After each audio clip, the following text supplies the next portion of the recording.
Assalamualaikum warahmatullahi wabarakatuh. Alhamdulillah. Alhamdulillahi rabbil alamin. Wa bihi nasta'in ala umuri dunya waddin. Wassalatu wassalamu ala asrofil anbiya'i wal mursalin wa ala alihi hatta qadrihi wa miqdaril azim.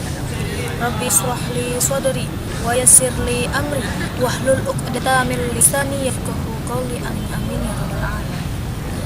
Hamparan alam semesta bertatakan bintang-bintang di angkasa, hanya satu yang terukir dalam hati, jiwa dan raga, melainkan puja-puji syukur kita kepada kehadiran Allah Subhanahu wa ta'ala, yang mana kita masih diberikan nikmat iman, Islam dan juga takwa.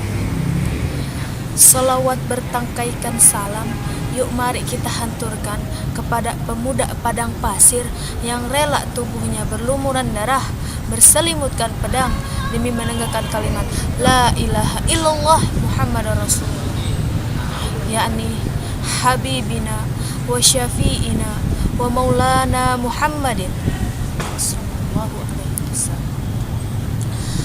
Ya ma'syaral mu'minin rahimakumullah. Dalam sebuah hadis riwayat Muslim yang berbunyi, pemisah antara kaum muslim dengan kaum kafir adalah sholatnya. Maka tidaklah sempurna iman seseorang apabila tidak sempurna pula sholatnya.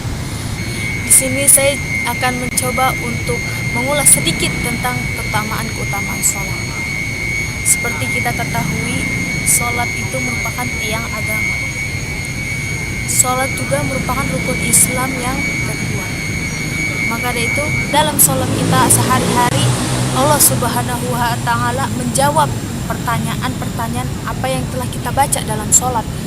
Seperti contohnya, A'udzubillahi minasyaitonirrajim. Bismillahirrahmanirrahim. Alhamdulillahi rabbil alamin.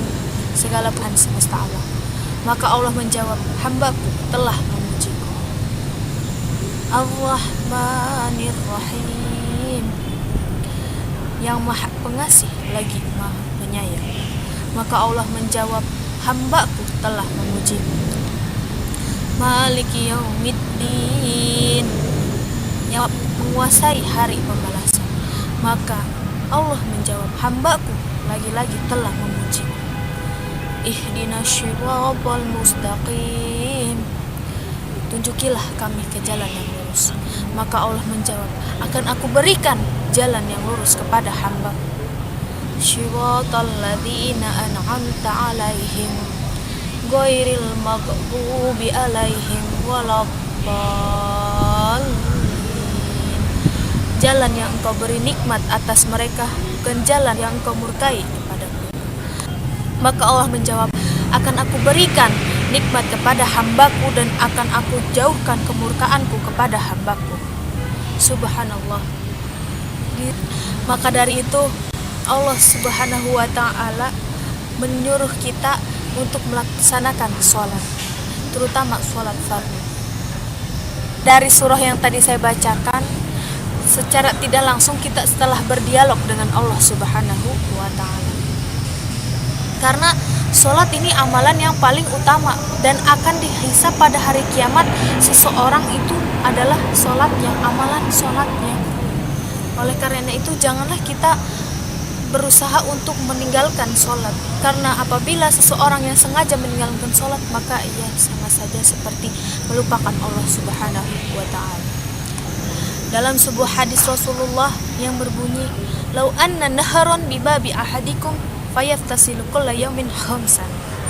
Apabila di depan rumah kalian terdapat sungai-sungai yang mengalir, maka kalian mandi di dalamnya 5 kali sehari. Maka apakah masih ada kotoran menempel di badanmu? Qalu la yuki min daranihi syai'an. Maka sahabat menjawab, tidak ada kotoran sedikit pun yang menempel pada tubuh kami.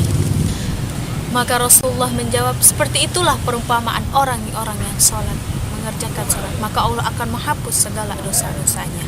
Allah Subhanahu wa ta'ala berfirman dalam surah Al-Ankabut ayat 45, wa aqimis sholat inna sholata tanha anil fahsya wal munkar.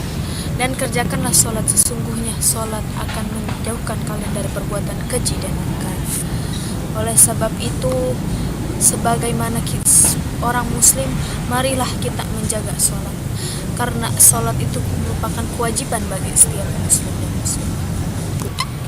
Ada sebuah cerita, pada zaman Rasulullah, seorang pemuda melakukan maksiat. Ia mengaku kepada Rasulullah bahwasanya ia telah mencium seorang wanita. Maka Rasulullah bersabda, dirikanlah sholat di sepertiga malam, maka sesungguhnya kebaikan akan menghapus kejelekan. Maka dari itu, pemuda itu bertanya lagi kepada Rasulullah, apakah sabdamu ini hanya untukku? Maka Rasulullah menjawab, tidak hanya untukmu, tetapi teruntuk umatku. Mungkin sampai di sini saja tausiah atau sedikit ilmu yang bisa saya sampaikan. Kurang lebihnya mohon maaf. Unzur maqala wala tanzur maqala. Wabil akhir, wassalamualaikum warahmatullahi wabarakatuh.